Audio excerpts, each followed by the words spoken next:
Hey, what's up, everybody? Thank you for downloading episode 119 of We Got This with Mark and Hal. Big announcement for our live show in Philadelphia on Friday, July 21st. We have an awesome special guest. She is a best-selling author, and you may know her from Welcome to Night Vale as intern Maureen. It's Maureen Johnson, who, just like me, is from Philadelphia, and just like me, is very excited to perform there for a hometown crowd.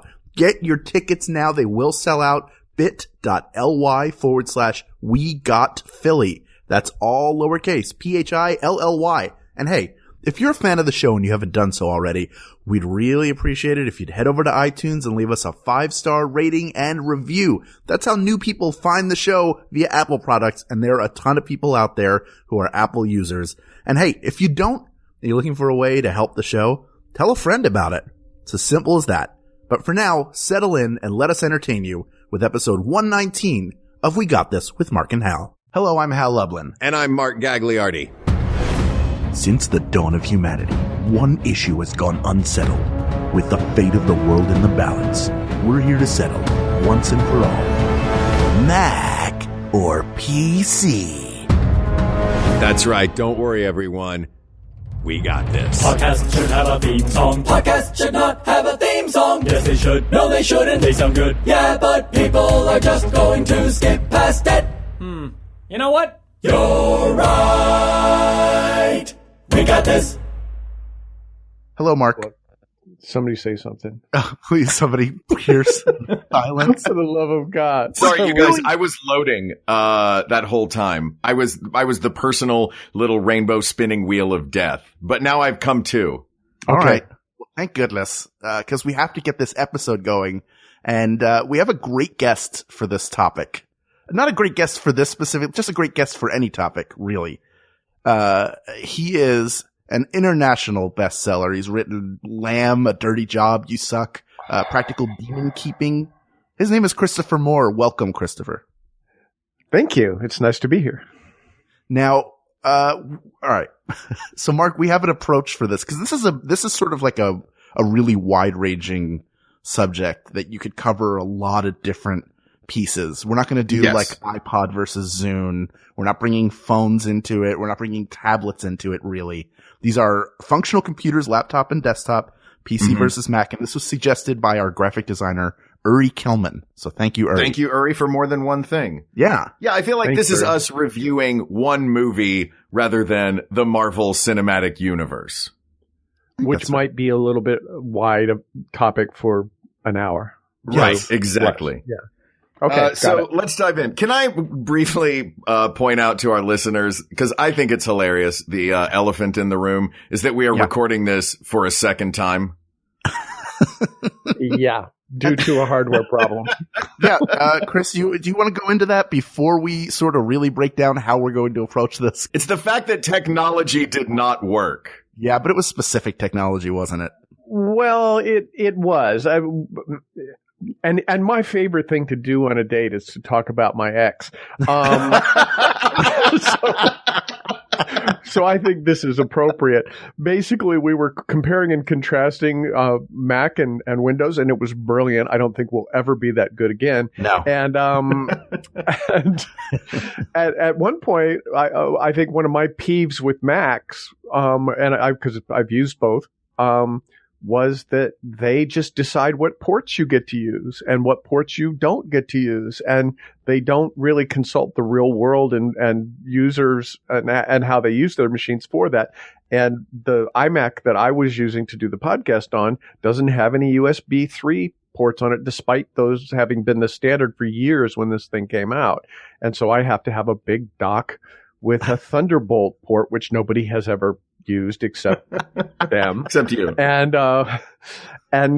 about a half hour into the podcast, my USB headset just decided to not be connected anymore because it isn't connected to a USB port directly to the computer. So basically, the very thing that I said, this is, BS, is what caused that whole thing to crash and why we're here on another morning. So that's a point against Mac before we start doing our... So Mac is already starting with a handicap. Yeah. Now, normally, like at a court of law, this might be thrown out Like, we haven't started yet. We were throwing this out for bias, but I think in this case, it needs to be submitted into evidence almost immediately. It's let's put it this way. It's an affidavit that will be submitted in context when we get there, which is what we agreed on in prior. And right now the jury is to disregard anything that I've said. Right. But we also agreed that you're going to run in at the last minute before the decision's handed down saying, wait, I have an affidavit. And then. Exactly. Yeah. And then all of those postal workers come in with the letters to Santa, and New York is saved. And everybody's out of order. Well, hey, this has been great, you guys. Have a great afternoon. Yes. All right. And thanks so much. Yeah. You know what? I think you can't handle the truth. Run it around. Courtroom. You need me up on that wall. Sick burns happening everywhere. Oh my God. No, where we need you right now, Chris. We need you in discussing Mac versus PC for Uri, because look, Uri's not going to figure this out for himself. We got to do it for him. He's currently standing inside a Best Buy waiting for us to give him an answer. And clearly our idea that I needed adult supervision has been thrown out before any of this. One of you guys needs to take charge and introduce a semi-topic, a subtopic. Yes. All right. Look. Yeah. I mean, I'm sorry. I don't mean to be the dominatrix here, but I need to. Now I'm picturing what you're wearing. Do you think that our listeners are children who need us to make this, like, they're frozen by indecision until we come in? Yeah. Isn't that how this show works? Yeah, I thought so too. I just wanted to make sure we were on the same page. Great. Okay. Protein or carbs? I haven't eaten in months. Fine, you can have the cracker asked and answered. So, Mark, what are our criteria? So here are our criteria that we are going to look at. And we tried to break this down to cover everything that, every aspect that would help you make a decision between a Mac and a PC. We have, and also some of them will tend to favor, one or the other, but I think it's a well-balanced list. Okay. We're going to begin with cost and value. Then we're going to move on to function and use, peripherals, design, and finally, life integration. Interesting. Okay. Where would you like to begin? Well, actually, before we jump in to a criteria, you're making a mockery of the penal code. I'd like to read a brief statement for the court. That's it. I just wrote down a bunch of, it just says throat clearing noises. I read the whole thing. Chris, you mentioned you've had Mac and PC. Tell us a little bit about your background with sort of both systems and where you sit now, because you have both. Right. Well, the quick history, I've written 16 books now. I wrote 3 of them on MS-DOS computers, and this was before there was Windows. And I've written, I think 7 of them on Windows machines and 6 of them on Mac machines. And it might go one way or the other on those. I may have, and in some of them I've worked on both things. I switched to Mac as being my primary machines in about 2005, 2004, whenever they went to Intel processors and they came out with the cool black MacBook. Right. So that's my history, is I've used both of them, and because of the things that we'll cover, I still use both of them. And we'll see why that is at this point. Let me ask you a quick question then. What was your reason for making that switch? You mentioned the Intel processor and also the black design. Well, those were my childish reasons. But that makes sense. That kind of gets to the core of what we're going after here. Was the design enough of a thing to push you over the edge into buying it? Oh, yeah. Was the fact that everyone knew Intel from other things and Mac had finally allowed someone else to integrate? You know what I mean? Well, a part of it was that when they went to Intel processors, the machines became a lot thinner and a lot smaller, and portability was always an issue with me. And they became compatible with other stuff, but, and they were faster. The other thing is that, the initial thing was just a program that was available on Mac at the time, which was called Comic Life, where you could take your photographs or basically any kind of graphic and you could make it into a comic book. And it was like, I couldn't get that on a PC, and I wanted to take my photographs and have people say silly things. And so, which we now call internet memes. And so that's why I bought it. The initial Mac that I bought for myself, I bought one for my wife a few years before that when they were using the old Mac made, I forget what they were called. They were a Motorola processor. But anyway, I bought one for her because I thought it would be more transparent and sort of easy to do stuff. And it was. I mean, it was sort of those, doing like, I remember I gave it to her for Christmas and we were in Hawaii and she took a bunch of pictures.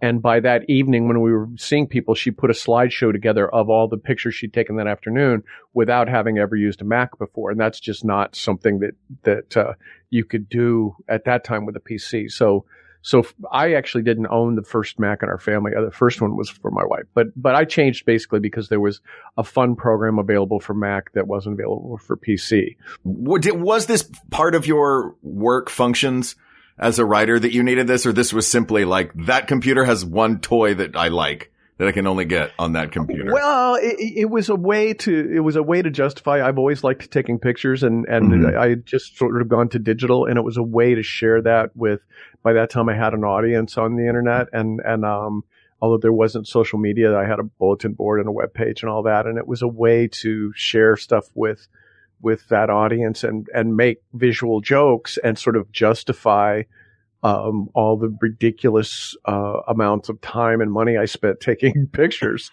So it was a valid shift. I mean, I just wanted to make sure it wasn't like I used to be a Mac guy, but you can't get Minesweeper, so I switched to PC. It really wasn't. And I think it was, and it was a lot of, Mac people in those days were really sort of zealots, if that's the right word. They tended to be evangelical. And a guy that I had just learned to do ocean kayaking and rough water kayaking in the ocean from a guy who was a architect and had been using CAD design on Macs for years and years and years. And so I had been exposed to an evangelical Mac user for a number of years because this guy was teaching me to kayak. Long story, but it was because I was writing a book about whales and I didn't. I was going to say, how did you wind up kayaking specifically in rough ocean? Yeah. Like that is, if I'm going to go kayaking, I'm going to find the calmest river. It's going to be a lovely afternoon. I hope there's a fast current so I won't have to do much arm work. Or just sit in the pool. They float. I lived on the Central Coast of California, and the only way in was a surf entry. And it's weird because I read about kayak people who have never done a surf entry, and that's all I did, which is going in through big water to get out to where it's calm. And the guy who had taught me called it cold water discipline because the water's about 50 degrees. So you have to wear a wetsuit and gloves and everything. And he would just make me hover at the surf line and with getting hit in the face with this blindingly cold water. To keep the thing upright. So, but it was because, I wanted to go out and look at whales on the Central Coast of California and to get out in the water. There were no docks or there's nothing calm until you get past the surf line. So to get there, you had to go through big water.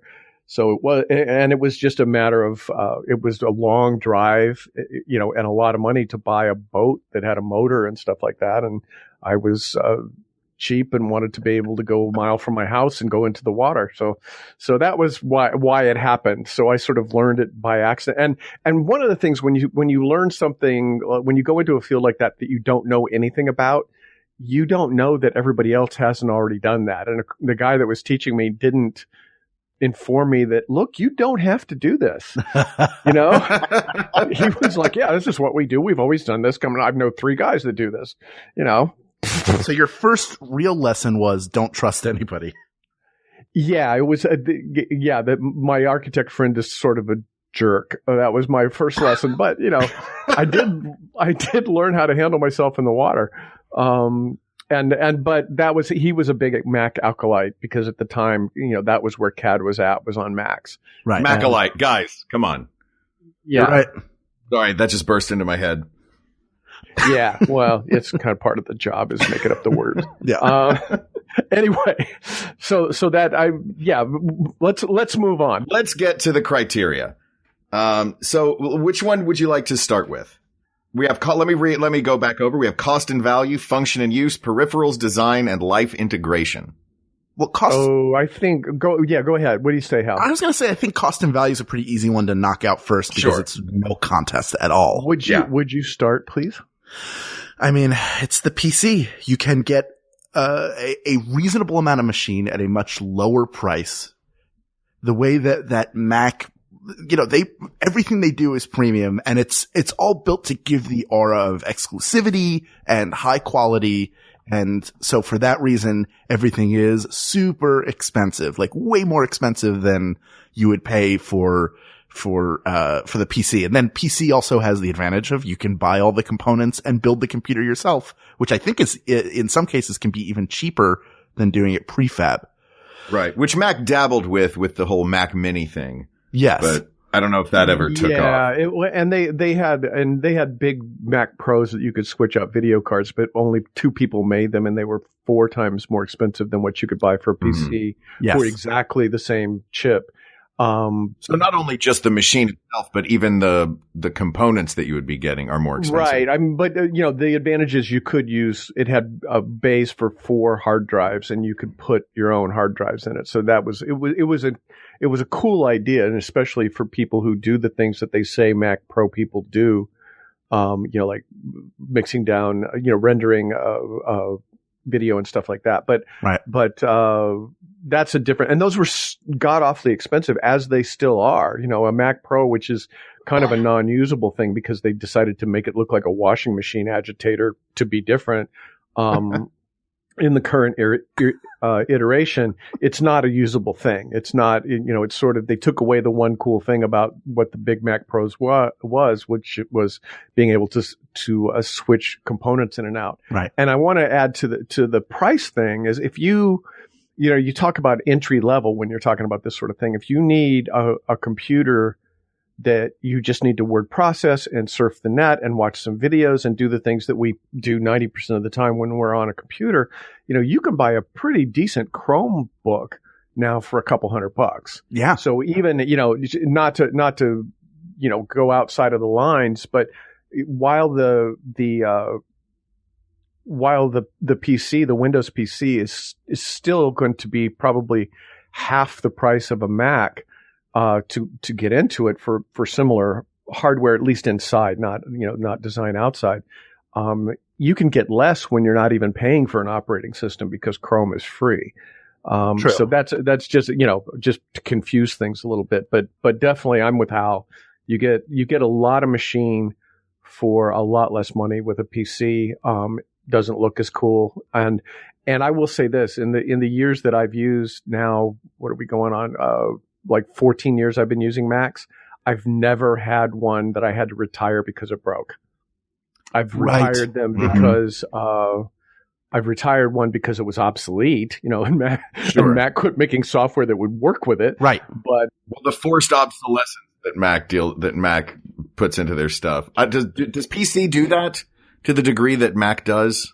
I don't think they do because they cater to the idea of being accessible to a lot of different users with a lot of different hardware. Yeah. So they really don't. You can still run Windows 3 on a machine now if you want to. Wow. It would blow that machine's mind how fast everything happened. Be like, I wasn't quite ready yet for you to open that program. It opened very quickly. Well, and it would probably render in like a postage stamp in the corner because it would have no idea what to do with that much graphic power. But and that's one of the reasons that there was this recent exploit. I can't remember the name of it, but it all happened because people were using Windows XP, which was phased out like 10 years ago. Right. But people still use it. So there's that. But I will say that about the cost with Macs is if you want to buy one and never have to get another one, you're better off with a Mac in that respect.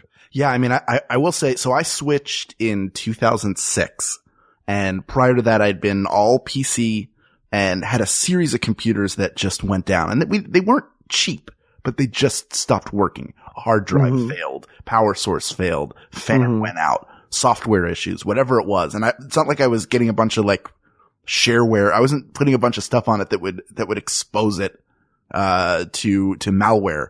It just didn't work. And when I switched, I got a MacBook, the white plastic shell. Right. That lasted me for 4 years until it became slow enough that I couldn't use it anymore. I ran over that MacBook with my car. To prove a point? Not yours. No, my own. I ran over my MacBook with my car, and I still was able to use it for like a year after that until the crack in the screen finally bled to death. I think you're burying the lead here.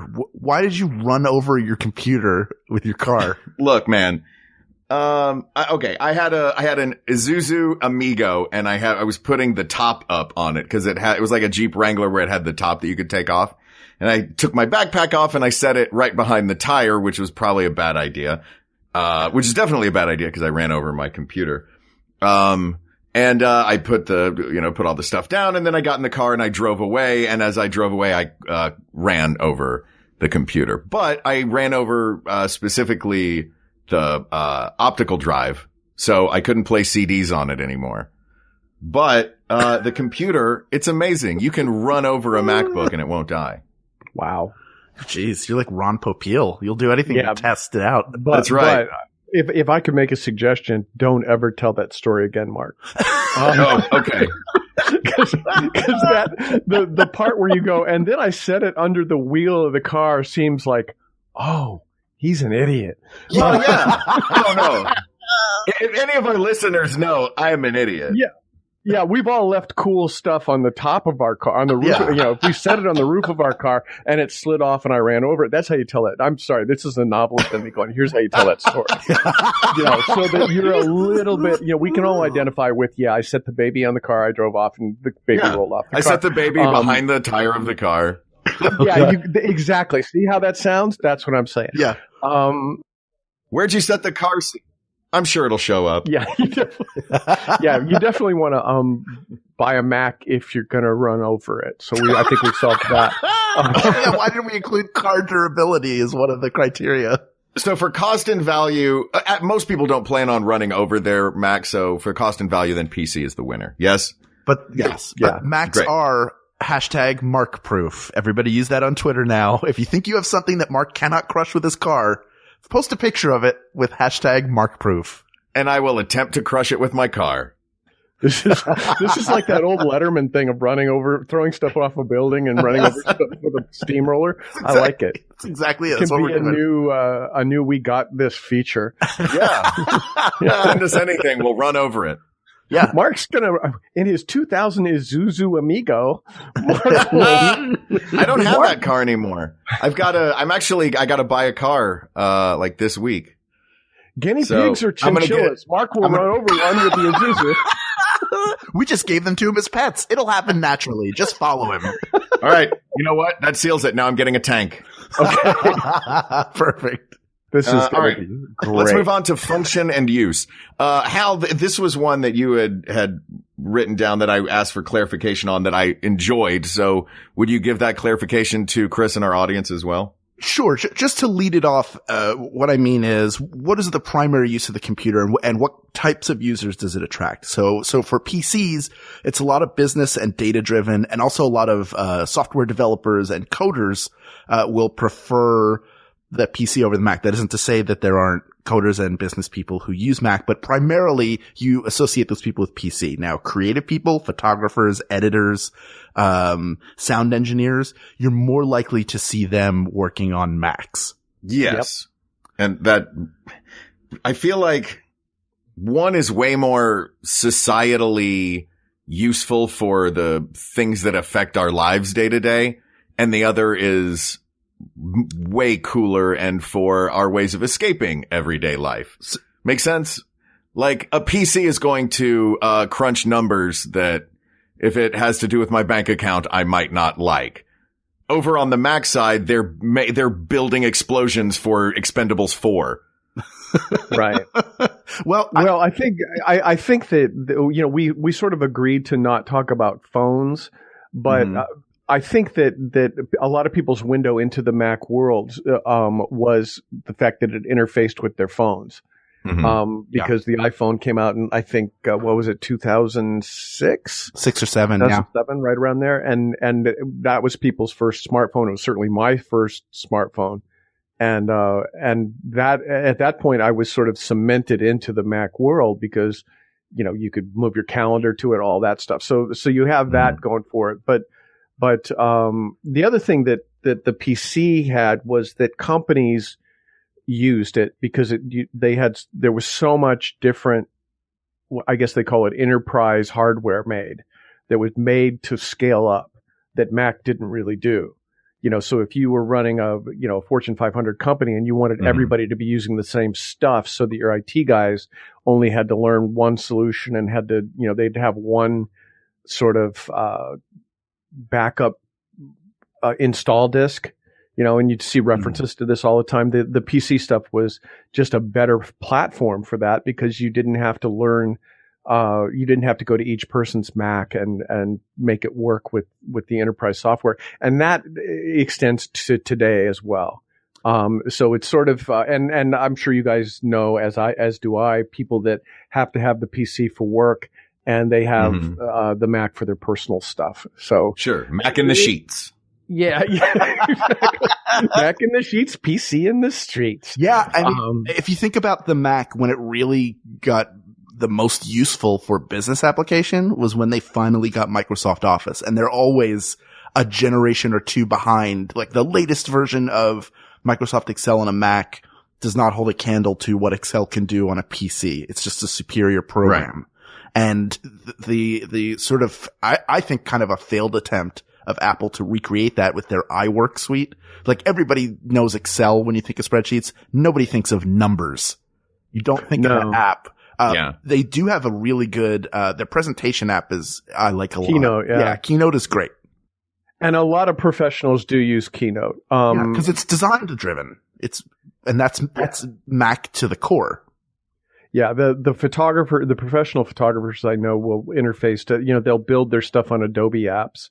And Adobe originally it felt like it was friendlier to Macs because an entire Mac would change its function into an Adobe machine when you would open up Photoshop. And it's still something that they maintained in the interface to me is a pain in the ass because I came up with running programs in a window. But even now, if you open Photoshop or Lightroom on a Mac, it takes over the entire interface and goes, do you want to look at this or do you want to look at everything else? Because you can't do both. It has a menu item that says hide this or hide everything else. I'm like, I can't just click it and then look at something. No, you can't. That's the thing that they do that drives me the craziest and it's why, like, I feel like even with, applications, I have to pick one native thing and use it all the time because putting Microsoft Office onto a Mac or putting Adobe products onto a Mac, they're designed to have tentacles like the H.G. Wells War of the Worlds. They crawl into every little file system you've got on your computer. Right. And really, and every time it was like, are you sure you want to open this kind of file with that program? Don't you want to use this program? This program, we can do that. We can also open this file. Come on. Well, you can set your default so it doesn't do that. You know that, right, Mark? Well, yeah, but still it bothers me that it even asks. What do you do instead? I reboot my entire computer and wipe all the software out of it. So essentially, backs his car over it. Yeah, exactly. Oh, dude, I have in the past loaded Office onto a Mac, and Office started like infiltrating everything. Everything that was anything I would open, there was an Office version of it that it would try to open as well. And I wiped out the whole computer. I think you need a video series where Wilford Brimley walks you through how to use your computer in terms you understand so that you're all set. Mr. Brimley, take your diabetes medicine. Yeah. Yeah.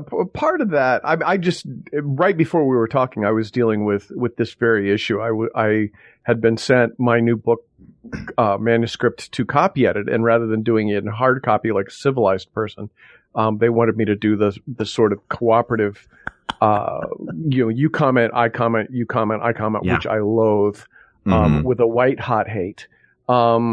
And it doesn't work well on a Mac. And I can tell this is because all their instructions are like, you'll do this and this and this, and this will happen. And I'm like, my third thing, it's like, no, it's not happening that way. Mm-hmm. And I had to literally reboot the computer to get it to unlock. And I have the latest.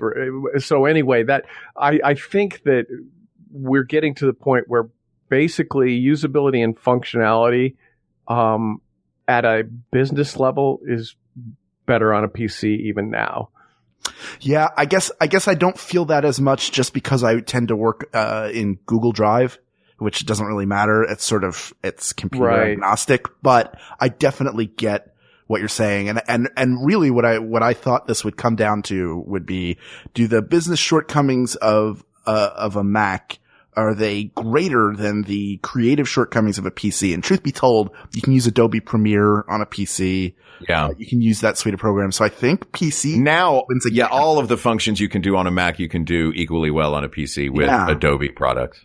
So right. And I think, I'm glad you brought up Google Drive, because one of the things with the tentacles of every program working into the system is that once, Microsoft started using OneDrive, and then Google started using Google Drive, and everybody had their own cloud computing solution. Right. And Mac was woefully bad at that.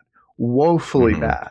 And there's a legend that Steve Jobs met with the Dropbox guy like 10 years ago. Dropbox, the guys that established it, and said, no, this will never work. We're not going to use it. And since then, Mac has had horrible iterations of iDrive and whatever the hell their cloud computing thing is, and iCloud. it's still not good. It's always been bad, and every attempt that they've done is bad. But now, when you load a Microsoft product, they want, here's 5 gigabytes of free storage, and all your stuff will be there. And then, and honestly, I think that at that point, the emperor of all things, cyber, should have stepped in and said, no, you guys all have to use Dropbox because the rest of this is bullshit. But Google Drive, the people that use Google Drive like it. I use Google Drive only for this show because I use Dropbox for everything. But Hal shares things with me for this show on Google Drive. So that's my We Got This folder. That is our researcher, Kate McManus. That's how we communicate. She puts stuff in folders. Thank you, Kate McManus. Yes, thank you very much. We put together a great research packet for this show as well. Yes, which we're completely ignoring, but that's what we do. That's what we do. You know what? It's in our spirit. Let's move on. So are we saying that function and use is PC? I'm on board with that. I think it's borderline, and we're going to speak later on to, functionality is how often does it break? Yeah, it's true. I mean, there's probably a minimal amount of stuff that a Mac won't do as smoothly as a PC, but there's a good chance that at some point in the next 8 months, your PC is going to break. And I don't mean break physically. I mean, something's going to go wrong that you're going to need to reinstall the operating system, or, there's going to be some defragmenting issue, or call me up. I will do it. Yeah. That is together. Or you're going to have to put it under the wheel of your Isuzu and run over it. You and Joe Leisure have to go run over a bunch of computers to. Yeah, but I'd say it's just a tick on the side of PC being more functional especially for business stuff. Also, does PC have, who has the market on, or is there even a standard operating system for like big industrial applications, which all use software? I don't think that Mac is building logistics for the cranes that move shipping containers, but I don't know. PC might be. I don't do either of you guys know anything about like large scale software? I think most of those things are written with a Unix kernel. Okay. Although again, with this recent, and I can't remember the name of this recent virus and ransomware that happened, Make You Cry, what was it called? Mm-hmm. All of the airport infrastructure and train station infrastructure in Germany was shut down, and it all runs on Windows, on older versions of Windows. And I've seen that in American airports where, when the those big boards, your departure and arrival boards go down, there's a Windows interface underneath it. So, that's the best answer I can give you. Who's running giant cranes? I don't know, but, I don't know. I'm not a coder, and so I don't know, but I think that most shareware people run a version of a Linux kernel, or Linux is a Unix kernel that's shareware, and just to sound really cybery. But I don't think that it's either one when you're actually doing dedicated, functional, dedicated software. It's weird. I worked with some scientists on a couple of my books, and they just would go write software. If that wasn't their discipline, but we need something to track, that can identify and discern whale tail prints.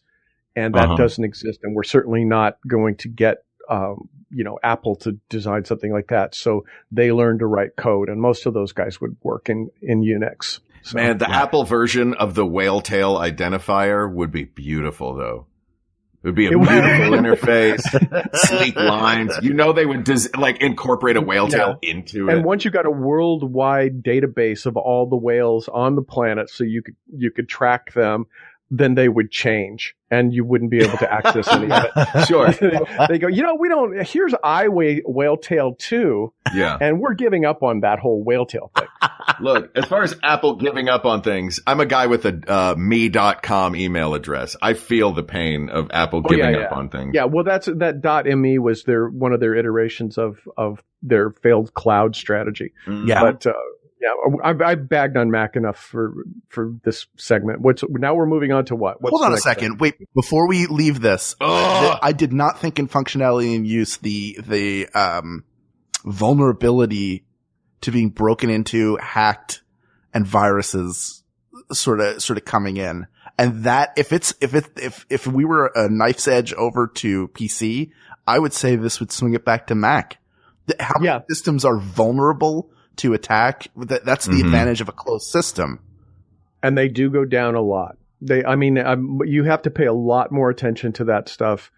I buy a new PC every couple of years just for gaming, right. and in functionality, there's just no comparison. That the PC is better. And so I end up buying a new PC every couple of years. But the second thing I have to buy is Norton Utilities, because it's gonna break. And that may be an outside attack. It may just be an errant piece of code. It may be what they call bit rot.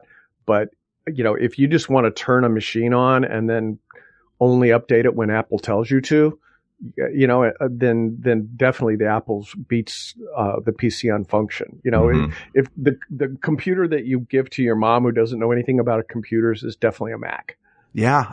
But does the fact that they can break down, because I don't know if that edge I don't know if PC loses the edge for its vulnerabilities. Because still, it's vulnerable, but that's because it's so everywhere. Yeah, exactly. It's because it's 90% of the market. Just about. Yeah. And it can do so much, like function and use. If our choice is, well, one does really cool things that we like, that are fun, and one runs the world, I feel like we got to go with the one that runs the world. Okay. All right. So that's and also runs, like Doom. Probably play my original Wolfenstein 3D. Yeah, or Overwatch, or any of the the cool sort of blast your friends games. All right, let's move on to peripherals. Are we not even gonna, cause this is about to be 3.0 PC. It really is. I'm curious. Yeah. You know what? I want to take a commercial break before we go any further. Let's hear about some of the other great shows on the Max Fun Network. We'll be right back. Hi, everybody. I'm Justin McElroy. And I'm Dr. Sydney McElroy. Every week, we release a medical history podcast called Sawbones. We go over the history of the dumbest, grossest, weirdest stuff humans have been doing to each other since the dawn of mankind. but it's a funny show. But it's also so disgusting and stomach turning, you won't believe it. But it's also like, funny. It's funny. It is the wildest, grossest, nastiest stuff you can imagine. It's a real hoot. It's called Sawbones, and we release it every week on iTunes, wherever podcasts are sold, and right here on MaximumFun.org.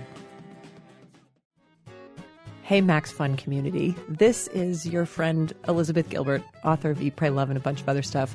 I am a longtime member, supporter, and devoted follower of Maximum Fun. And now finally I have my own podcast on the network. It's called Magic Lessons, and it is me coaching people through their creative issues and problems. This season, we have some amazing creators that we're helping through their joys and struggles of making something out of nothing. And then I bring in special guests like Glennon Doyle Melton, Brandon Stanton, Martha Beck, the poet Mark Nepo, Michael Ian Black, Sarah Jones, Gary Scheingart, these amazing friends of mine to come and help coach these people so that they can get their work done. I hope you'll tune into it. It's called Magic Lessons, and it's all about love.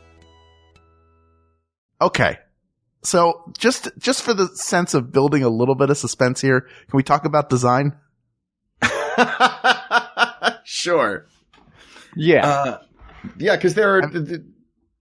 This is tough. Looking at the list that we have, I know that there's one more that's going to go for PC. Yeah. And that would be 3 out of 5. So let's talk about design, which Apple wins hands down. Yeah. Uniform design. They are trendsetters in what technological beauty is. Their stores. Have you guys been in an Apple store recently? Yeah, I've been into the flagship in San Francisco in the last month. Nice. Did you notice that they no longer have any price tags anywhere? I didn't notice, but there was always one of the children of the corn coming up to me, before I could look. They no longer, at least in the big ones in New York, they no longer have price tags in the little clear plastic next to whatever the unit is, because it doesn't look sleek enough and fancy enough. So now you open up the iPad and there's like a little, PDF that's got all of the specs and information for that model. If you look, I don't know if that's pretentious or forward thinking, but it's cool. No, it's very smart because you're not thinking about the price. First you want it, then they'll tell you the price, and you're going to be more amenable to whatever price they give you. But if you take out the exterior design, which is always lovely, every Apple store on the inside is just a bunch of wooden tables with computers on them. You guys are a generation younger than me, so I'm going to ask this with completely open to this question and to take us down another rat hole. Okay. Are you comfortable in an Apple store? Do you ever walk in and feel like, I belong here. This is where I need to be? No.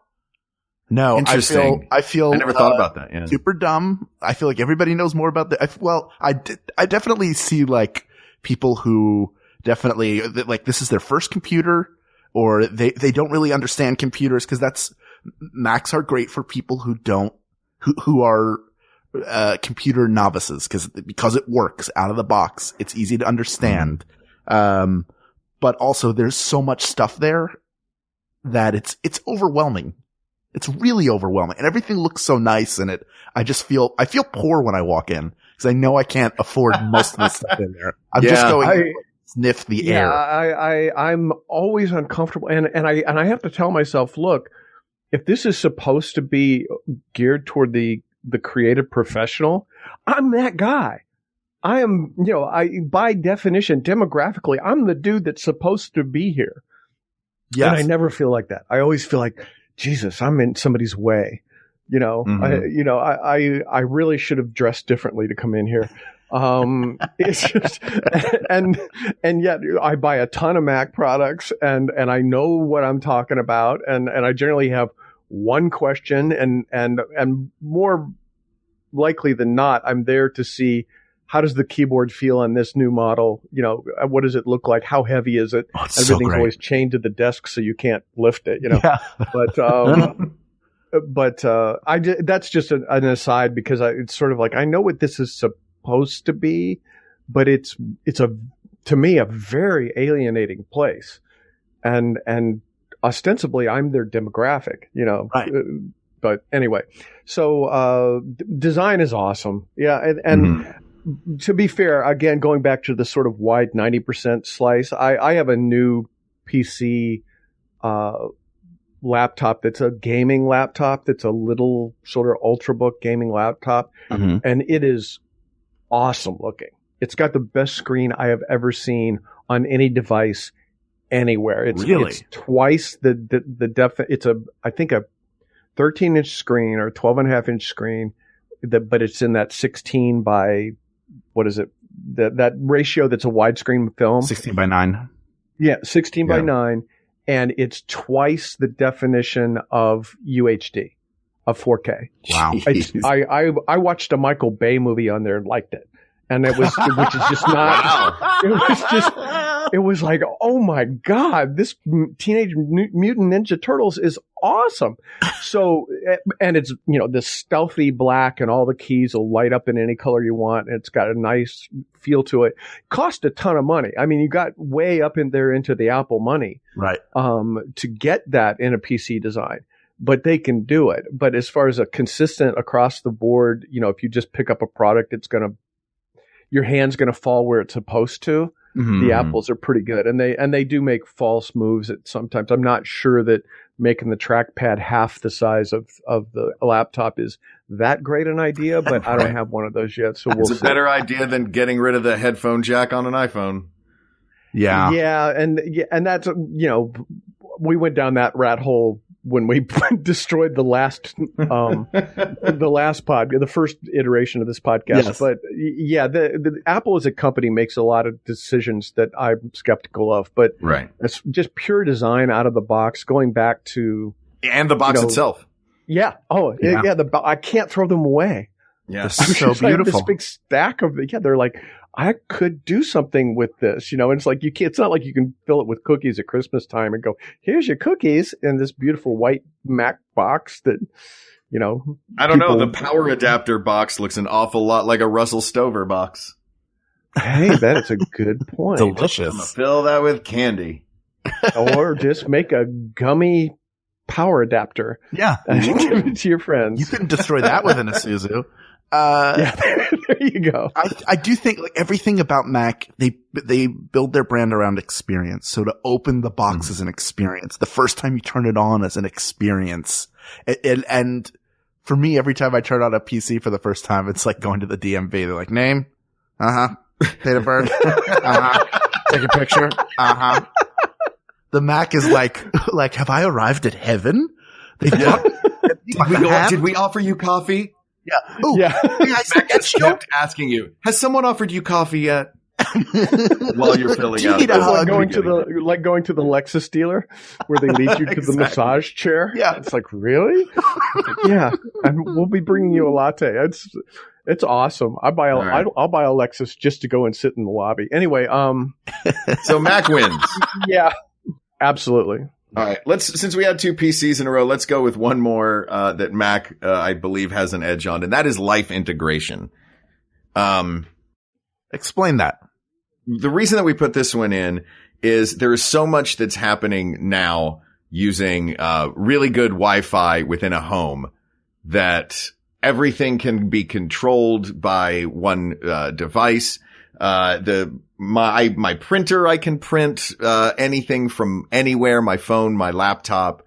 We're talking cloud services, how those integrate with things. Obviously PC, we talked about, had the advantage in that. Just sort of general, and I know that we said we weren't going to talk about phones, but the way that a phone, specifically the camera on a phone or an iPad and a Mac, boy, all of their stuff works seamlessly. I haven't delved much into, does Mac have a version of, Alexa or OK Google? Or is there going to be a Siri box? Yeah, they have a Cortana is their digital assistant. I haven't used it, but it's on the machine. Now I have a new MacBook Pro at work, and it has Siri integration, so you can click on it and talk to it. And yeah, Siri is okay. Do you guys have any of the Amazon devices?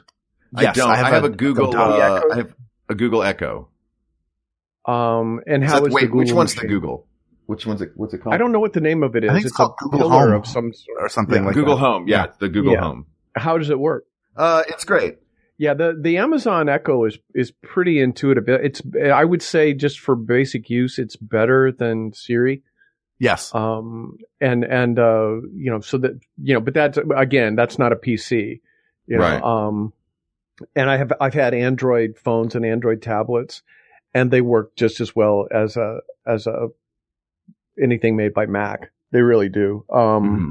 The difference being that it doesn't integrate with my stupid Macs. So, so I stick with iPhones and iPads. But you really do have to pick one. If you're Mac, it does a good job of integrating within Mac, but does not play well with others. Yes. But within its closed ecosystem, it's great. And going back to my whine about the company, they just don't want you to get stuff in and out of your machines unless they go in and out the way they want. They're always a little bit to the left, Bob. They're that kind of date. And so with an Android, if you have, say, a bunch of video files or audio files that you want to edit, you can just throw it on an SD card and put it into your phone. Mac's never going to do that. In fact, they've taken the SD slots off of most of their computers, despite everybody wanting them. You always have to have some special port, and you have to use you can't just drag the files onto the hard drive. Right. It has to, it's like, wait a minute, iTunes needs to take a look at that. And now we're going to redesign iTunes. And oh, by the way, all of your music is gone. Design, Mac wins hands down. When you go to peripherals, Mac sucks. Yeah. It sucks completely and absolutely. They're horrible about letting you plug stuff in and getting other devices to work with them completely. That's a hands down PC works better. I found with mics and stuff that's not the case. And I know that there are people for whom, like, we have a Windows 10 machine, so we can't use this microphone with it. Well, what? Why does that matter? Why should it not just be, because Microsoft or PC was plug and play I seem to remember them being plug and play earlier, but there are certain things that Mac in general does not play well with anybody that is not Mac. So I'm not saying that they and win. hardware. Yeah, but there are some exceptions where it will work just plugging it in. Like I haven't had to install software for one single microphone, and I've used a bunch of them in different interfaces. It's generally just plug it in, find it in preferences, and you're ready to go. Well, it makes me wonder, Mac has always been the platform for like Pro Tools and musicians have used. And it makes me wonder if that's not something that designers thought of in advance, is like people are let's make the sound devices be more compatible. And I know that their video and sound sort of preference was the reason that they kept FireWire 800 as their standard for the longest time, because that was the high speed rendering and editing peripheral drive that would work. And even after the rest of the world moved on to other interfaces, they went, nope, we've got to stick with FireWire. Right. But I don't, that's going down sort of a specific rat hole. So, but probably yes, if you're using sound devices, guitars, then probably Mac is going to be better. Yeah. So, but for hard drives, storage, game controllers, some keyboards, non-Mac keyboards. Yes. They can be a pain in the ass. Do you guys remember a couple of years ago when you would go into an Apple store and they had an entire shelf of smart products, including like a basketball? So you would get. I don't remember a basketball. It was like a smart basketball. So you would play with the basketball, and then it would like speak via Bluetooth or Wi-Fi to your computer, and it would analyze how well you played basketball. You know what? I remember shoes that were like that, and it was supposed to track you on the court or something like that. Yeah. Yeah. I actually, I think that the NBA they're using, analytics isn't the right word, but they're using that sort of data now where one of the overhead cameras does track where the ball is, and the teams actually use that sort of data. I don't know that it comes from the ball, but that I do remember that. I remember shoes that would talk to a Mac, which I haven't found necessary. No, it's a dumb peripheral. Yeah, you guys remember when we lived in the future? Yeah, the NBA thing you're talking about, as a Sixers fan, I'm sure they're looking at it going, that went out of bounds again. So sad. Yeah, as living in the Bay Area and being a Warriors fan, it's Steph from 3. Yeah, from downtown. You hit it from the parking lot this time. Yeah. Let me ask you this, guys. Sure. It sounds like if I'm reading this situation correctly, it sounds like we are in agreement that the Mac it's the computer that's not going to break. It's physically a superior computer. It's got all of its software integrated into it. But it plays so notoriously poorly with others that Windows is on top of the world with 90% of all of the computing, and the world runs on Windows. Is that a fair assessment of where we are right now? And is this something that we just this seems like the nugget that we have to reconcile, and that's going to lead us to our victor.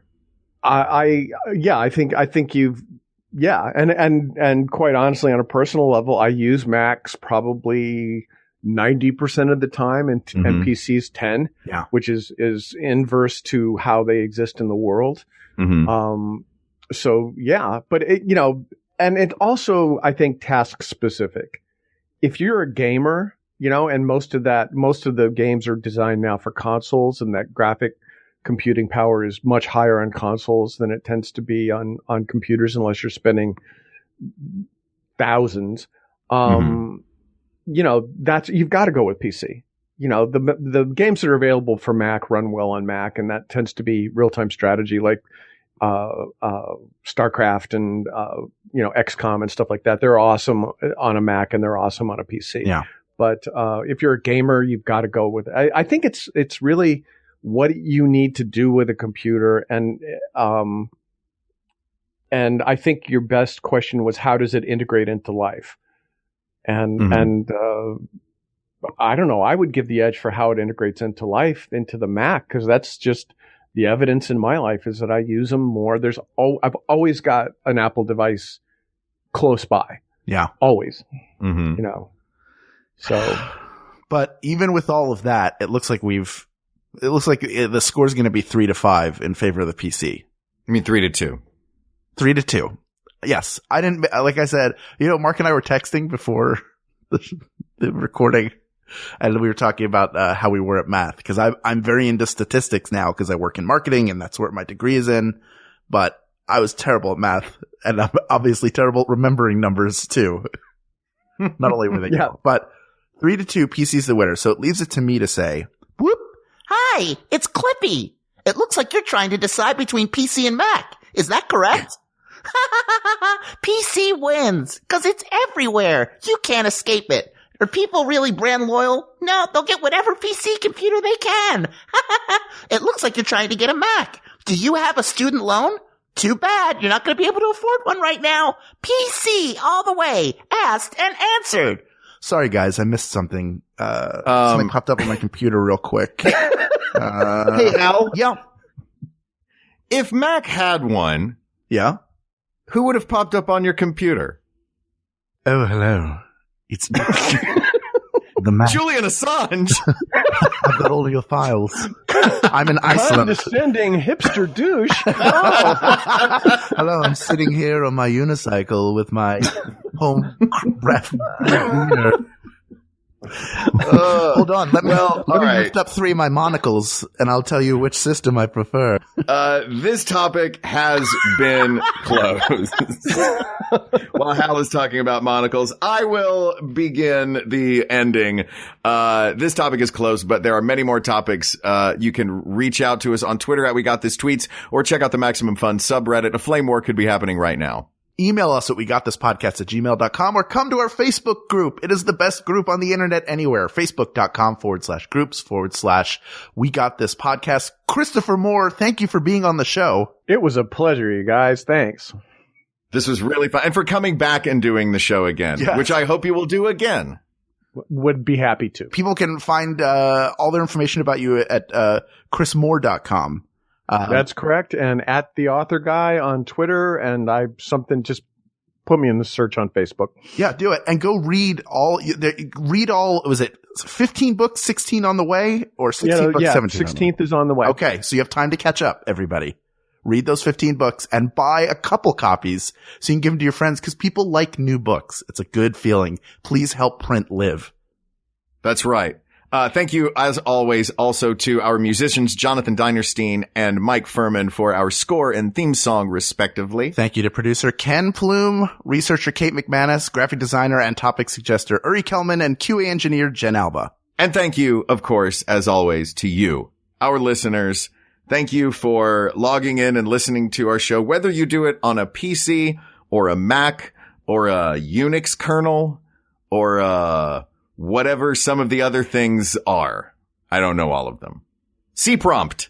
Thank you for listening to the show. And thanks for coming back week to week. We hope that you come back and listen to us again. For Hal Lublin, I'm Mark Gagliardi. For Mark Gagliardi, I'm Hal Lublin, and don't worry, everybody. We got this. We got this. MaximumFun.org. Comedy and culture. Artist owned. Listener supported.